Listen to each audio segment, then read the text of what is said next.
Measles are making a comeback. Now to concerns over the measles, cases are rising nationwide. Growing measles outbreak in the southwestern United States claimed a second life this week. It's going to get worse before it gets better. And it's not just in the US. Thousands of cases have also been reported in India, Vietnam, and Indonesia. And now travelers returning to Australia have been testing positive for the disease. So what does this mean, and should we be worried?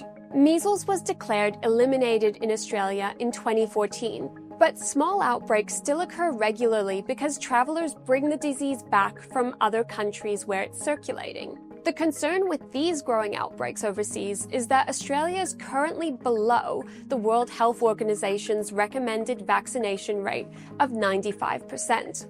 In fact, just over 92% of 2-year-old children in Australia are vaccinated against measles, and there are entire regions where the rate is closer to 70%, and even pockets of under-vaccination in inner-city Melbourne and Sydney as well. Because we're under that target vaccination rate, medical experts say Australia doesn't have herd immunity, which is when enough people are immune to a disease to stop it spreading within a community. And another risk factor is some people might be under-vaccinated if they got the jab before Australia's vaccine regime changed in the 90s. It wasn't until 1992 that the country started providing children with 2 doses of the vaccine, which is about 99% effective for lifelong protection. So the at-risk populations in Australia are babies under a year old who haven't yet been vaccinated, people who cannot or choose not to receive vaccines, as well as adults who've only had 1 dose. Now, when Australia's borders were closed in 2021 because of the COVID pandemic, there were no cases of measles. But since then, cases have been rising.